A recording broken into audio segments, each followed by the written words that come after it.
Hello dear students. So in today's class, let us discuss about one more important industrially important compound, that is paints and varnishes. So first let us discuss about the paints. So a paint may be defined as a homogeneous liquid, a fluid containing the suspension of the finely divided solids. Homogeneous fluid containing the suspension of the finely divided solids. So when they dries up when applied onto the surface. In other words, the paint can be defined as a surface coating material. So it is used to protect the surface of metals or wood from the destructive influences of the atmosphere or the surroundings. So the metals or the surface of the wood will be coated with the paint. So that's why the paints are called as the surface coating materials.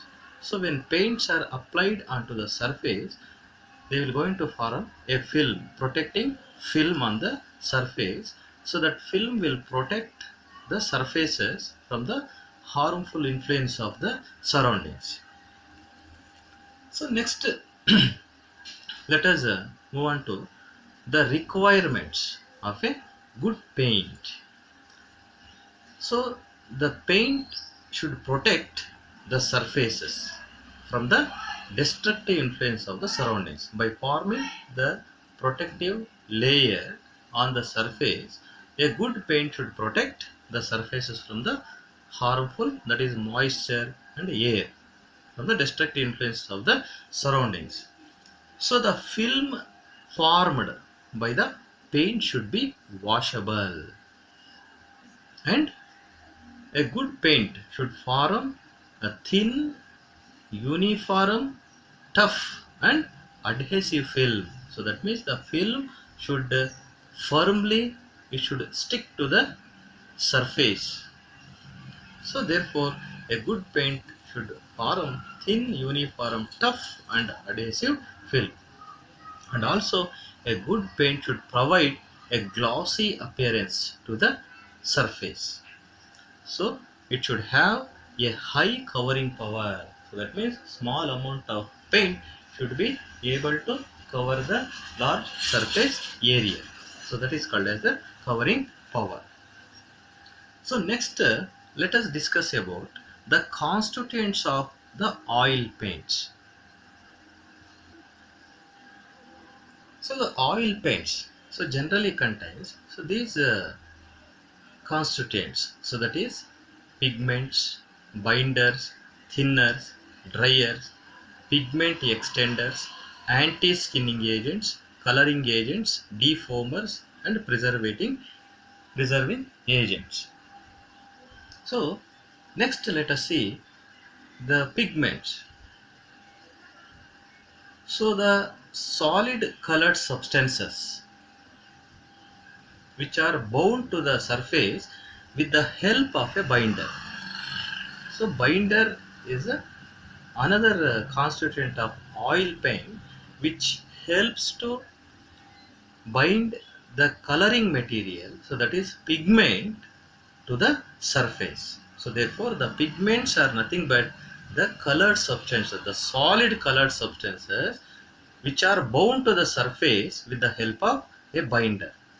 So these pigments will provide color and they impart the decorative appeal or aesthetic appeal to the film.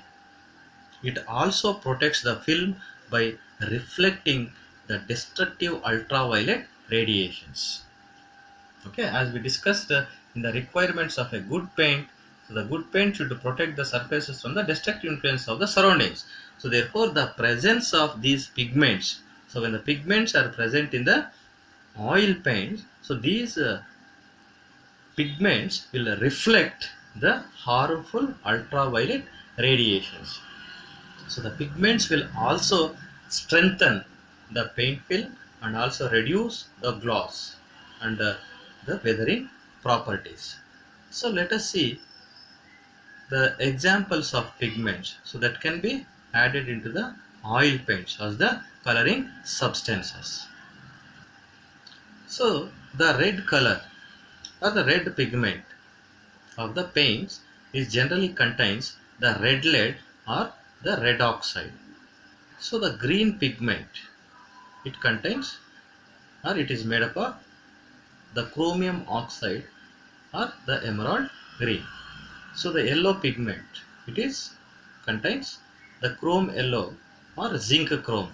Blue, the Prussian blue, it is potassium ferric ferrocyanide. So the black pigment, generally it is made up of the carbon black or the graphite. So the white pigment, it is made up of the white lead or the lithophone or the titanium white. So next let us move on to the one more constituent of oil paint, so that is the binder. So the binders are the film forming materials. So these binders are the non-volatile liquid portion of the paint, so which forms a thin film on the surface.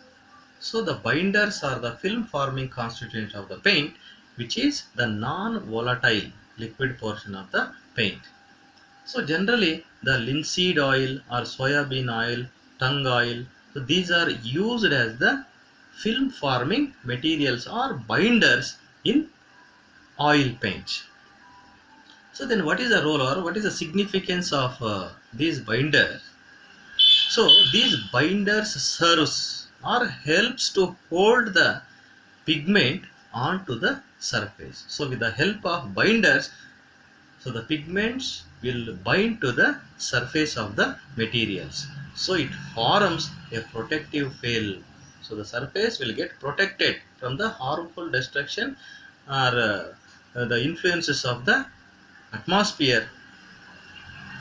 So this pigment will help to form the protective film.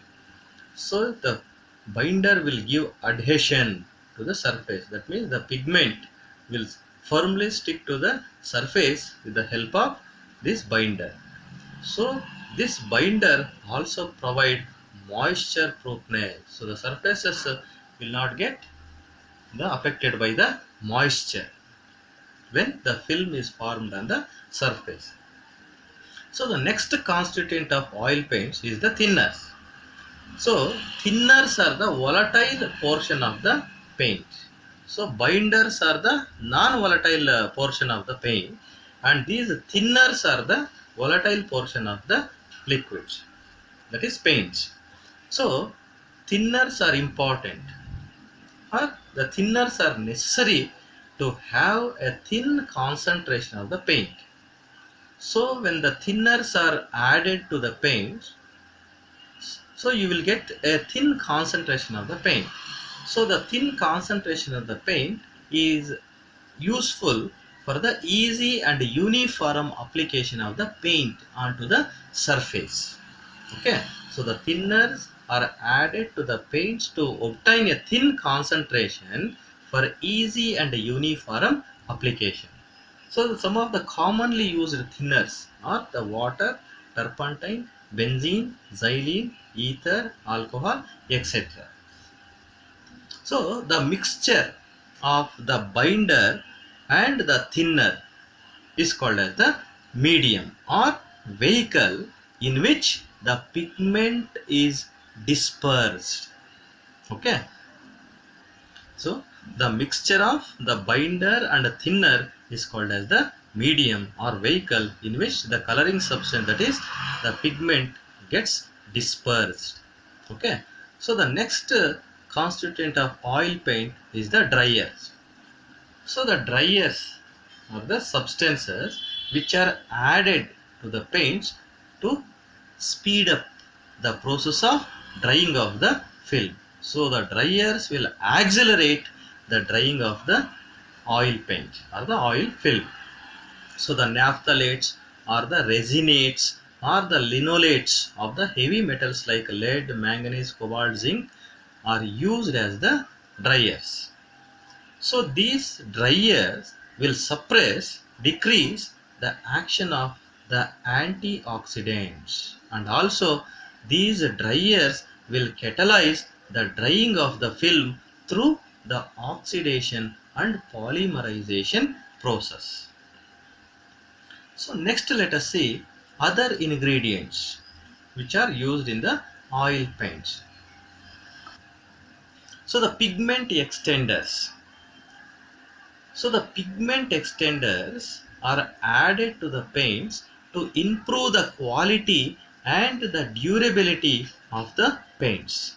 So generally gypsum, chalk, talc, barium sulfate are added into the paints to increase their quality and durability.